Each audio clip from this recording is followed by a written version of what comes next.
అందరికీ నమస్కారం. రఘురామ్స్ గాంధీగిరి యూట్యూబ్ ఛానల్కి స్వాగతం, సుస్వాగతం. ఈరోజు మనం తీసుకున్నటువంటి అంశం, జీవితంలో మనస్సు బలహీనంగా ఉన్నప్పుడు, అంటే కష్టాలు వస్తూ మనస్సు చాలా ఆందోళనగా ఉన్నప్పుడు ఏ రకంగా దాని నుంచి బయటపడాలన్న దాని గురించి ఈరోజు మనం మాట్లాడదాం. మనిషి జీవితం మనం ఊహించినట్టుగా ఉండదు. మనం ఏదో ఒక ప్రణాళిక వేసుకుంటాం, ఇలా ఉండాలని కోరుకుంటాం, దానికోసం తపన పడుతూ ఉంటాం, తాపత్రయపడుతూ ఉంటాం. కానీ కొన్ని సందర్భాల్లో మన చేతుల్లో లేకుండానే జీవితం రకరకాల మలుపులు తిరుగుతూ ఉంటుంది.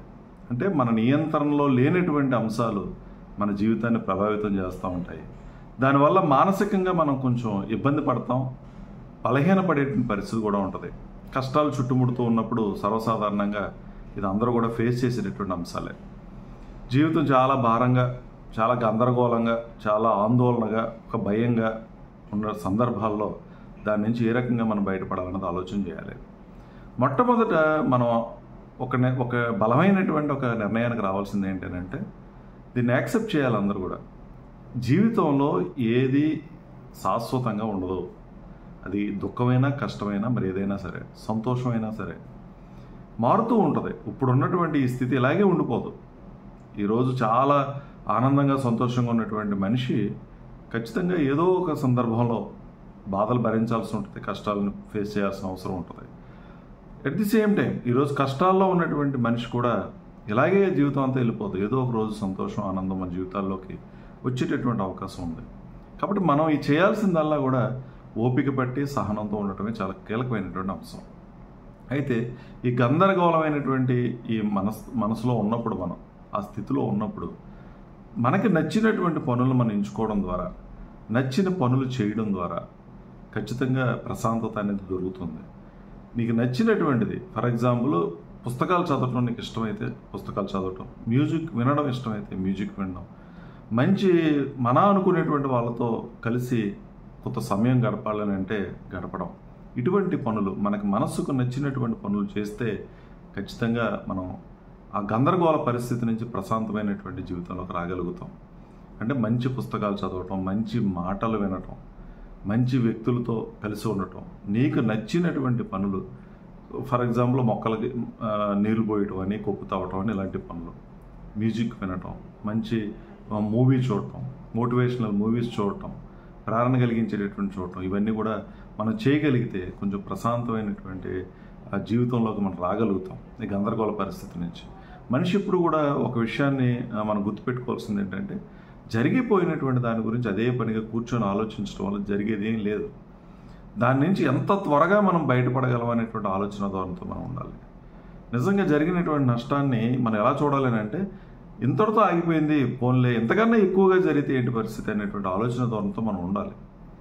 అలా గనక అనుకోగలిగితే ఖచ్చితంగా మనం ప్రశాంతంగా ఉండగలుగుతాం, గతాన్ని మర్చిపోగలుగుతాం. అలాగే జీవితంలో నువ్వు ఇప్పటి వరకు సాధించినటువంటి ఏమైనా ఉంటే చూసుకో. అంటే ఆనందకరమైనటువంటి, నీకు సంతోషాన్ని ఇచ్చేటటువంటి జీవితం ఏం గడిపావు, మనం ఎటువంటి సక్సెస్ని నువ్వు చూసావు, ఎటువంటి కష్టాలను ఎదుర్కొని బయటపడగలిగావు, నువ్వు ఏ రకంగా శక్తివంతుడు అనేటువంటి విషయాన్ని కూడా మనం ఊహించుకోగలిగితే, నెమరు వేసుకోగలిగితే ఖచ్చితంగా మనం ప్రశాంతమైనటువంటి జీవితానికి రాగలుగుతాం. అంటే నీ లైఫ్లో కూడా సంతోషం ఉంది, ఆనందం ఉంది, నా లైఫ్లో కూడా కొన్ని సక్సెస్ ఉన్నాయి, నేను ఈ స్థితిలో ఉన్నాను అని అంటే ఖచ్చితంగా కొన్ని విజయాలు నేను సాధించే స్థితిలో ఉన్నాను అనేటువంటి విషయాన్ని కూడా మనం గుర్తించుకోవాల్సినటువంటి అవసరం ఉంది. ఇటువంటి సందర్భాల్లో నీతో నువ్వు సమయం గడపడం అనేది చాలా కీలకమైనటువంటి అంశం. ఖచ్చితంగా నీతో నువ్వు మాట్లాడుకో, సెల్ఫ్ టాక్ చేసుకో, అసలు ఏంటి అనేటువంటి విషయం గురించి ఒక అవగాహన కల్పించుకో, నువ్వేంటో నువ్వు తెలుసుకునేటువంటి ప్రయత్నం చేయి. అలాగే నీ గురించి నువ్వు ఎప్పుడైతే తెలుసుకున్నావో సెల్ఫ్ రియలైజేషన్ అని అంటాం. అసలు ఎందుకు జరిగింది, ఎలా జరిగింది, ఏ కారణాలతో జరిగింది, వీటిని కనుక మనం ఐడెంటిఫై చేయగలిగితే అవి రిపీట్ అవ్వకుండా చూసుకోవడానికి అవకాశం ఉంటుంది. ఎంత త్వరగా దాని నుంచి బయటపడడానికి ఏం చేయగలిగితే త్వరగా బయటపడగలుగుతాం అనేటువంటి ఆలోచన ధోరణి కూడా మనకు వస్తుంది. కాబట్టి మంచి మంచి పుస్తకాలు చదవటం, నీకు నచ్చినటువంటి పని చేయటం, అంటే దీన్ని హాబీస్ అంటాం, మ్యూజిక్ వినటం, చక్కగా మంచి మూవీ చూడటం, మంచి వ్యక్తులతో కలిసి ఉండటం, జీవితం గురించి నీకంటూ ఒక క్లియర్ కట్ అవగాహన ఉంది కాబట్టి వాటి మీద దృష్టి పెట్టడం, జరిగిపోయిన దాని గురించి ఆలోచన కాకుండా జరగాల్సిన దాని గురించి ఏంటి అన్నది చూడటం, పాజిటివ్ మైండ్ సెట్తో ఉండటం. రైట్, ఓకే, ఇలా జరిగింది, ఖచ్చితంగా మళ్ళీ మంచి రోజులు వస్తాయి అనేటువంటి ఒక పాజిటివ్ ఆలోచనతో.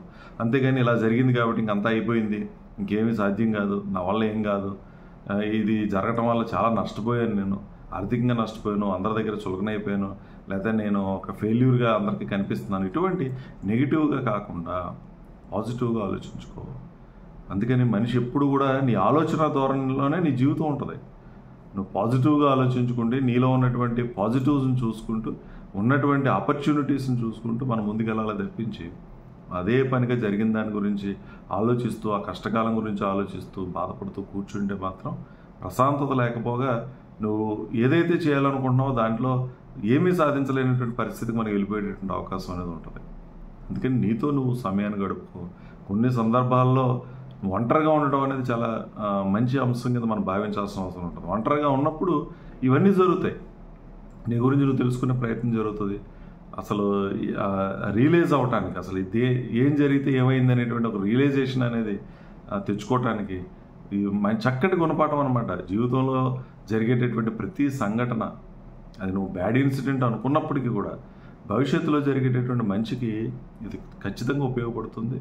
అందుకని నీ ఆలోచనలు ఎలా ఉన్నాయో, నీ పనులు ఎలా ఉన్నాయో ప్రతిదాన్ని కూడా చెక్ చేసుకో, సెల్ఫ్ టాక్ చేసుకో, రియలైజ్ అవ్వు. ఎందుకని అవ్వాలి అని అంటే, ఇప్పుడు నువ్వు చేస్తున్న ఆలోచన, ఇప్పుడు నువ్వు చేస్తున్నటువంటి పని ఖచ్చితంగా భవిష్యత్తులో నీకు తిరిగి వస్తుంది. దాని ఫలితాలు నువ్వు అనుభవించి తీరాల్సిందే. అందుకని ఇప్పుడే సక్రమంగా ఉండేలాగా మనం ఆలోచన ధోరణితో మనం ఉండగలగాలి. మన చేతుల్లో లేని దాన్ని నువ్వు ఎంత ఆందోళన చెందినా, ఎంత తలపీక్కున్నా, ఎంత ఒత్తిడికి లోనైనా ఏ విధమైనటువంటి ఉపయోగం ఉండదు. నీ చేతుల్లో ఉన్నది ఏం చేయగలవో దాని నుంచి బయటపడటానికి, ఏ విధమైనటువంటి కష్టపడగలవో, ఏ విధమైనటువంటి ప్రయత్నం చేయగలవో దాని గురించి ఆలోచించు. ఏ మనిషి అయినా సరే ప్రశాంతమైనటువంటి మనస్సు లేకపోతే దేని మీద కూడా మనసు లగ్నం చేయలేనప్పుడు ఏది కూడా మనం సాధించలేం. అందుకని ప్రశాంతత తెచ్చుకోవడానికి మొట్టమొదటి ప్రయత్నం చేయండి. ప్రశాంతత తెచ్చుకోవాలని అంటే ఖచ్చితంగా పాజిటివ్ మైండ్ సెట్ ఉండాలి, నీ శక్తిని మీద నీకు నమ్మకం ఉండాలి, నీకు ఆత్మవిశ్వాసం ఉండాలి. ఇవన్నీ ఉన్నప్పుడే నువ్వు అన్నీ సాధించగలవు. ఇవన్నీ రావాలి అని అంటే ఖచ్చితంగా నీకు ప్రేరణ ఇచ్చేటటువంటి వీడియోలు చూడటమో, మూవీస్ చూడటమో, ప్రేరణ ఇచ్చేటటువంటి మనుషుల గురించి చదవటమో, తెలుసుకోవటమో, లేకపోతే వాళ్ళతో మాట్లాడటమో, ఇవన్నీ చేయగలిగినప్పుడే మనం ప్రశాంతమైనటువంటి జీవితానికి రాగలుగుతాం. కాబట్టి ఈ విషయాలన్నింటినీ మీరు గమనించండి. కష్టం వచ్చింది కదా అని అదే పనిగా కూర్చొని బాధపడడం కన్నా కూడా ఆ కష్టం తీవ్రత తక్కువగానే ఉంది, ఇంకా ఎక్కువగా కష్టపడిన వాళ్ళు చాలామంది ఉన్నారనేటువంటి భావంతో ఉండగలగాలి. ఎంత కష్టం వచ్చినా సరే మళ్ళీ మనం మామూలు స్థితికి రాగలుగుతాం అనేటువంటి పాజిటివ్ మైండ్ సెట్తో ఉండాలి. రావడానికి ఏం చేయాలో ఆ ప్రయత్నాలు మొదలు పెట్టాలి, అందులో అనుమానమే లేదు. ఖచ్చితంగా నువ్వు కూడా ప్రశాంతంగా ఉండగలుగుతావు, కష్టాల నుంచి బయటపడగలుగుతావు, ఆందోళన నుంచి బయటపడగలుగుతావు. నువ్వు అనుకున్నది ఖచ్చితంగా నువ్వు సాధించడానికి ఇది ఒక అవకాశం అనేది ఉంటుందనే విషయం తెలియజేస్తూ, మరి ఓపికగా వీడియో చూసిన ప్రతి ఒక్కరికి పేరు పేరున కృతజ్ఞతలు తెలియజేస్తూ సెలవు తీసుకుంటా ఉన్నాను. ఈ వీడియో మీకు నచ్చినట్లయితే లైక్ చేయండి, షేర్ చేయండి, కామెంట్ చేయండి. మరిన్ని వీడియోల కోసం ప్రక్కనే ఉన్న బెల్ ఐకాన్ ను క్లిక్ చేయండి. నా ఛానల్లో వచ్చే మరిన్ని ఇంట్రెస్టింగ్ వీడియోల కోసం సబ్స్క్రైబ్ చేయండి రఘురామ్స్ గాంధీగిరి యూట్యూబ్ ఛానల్.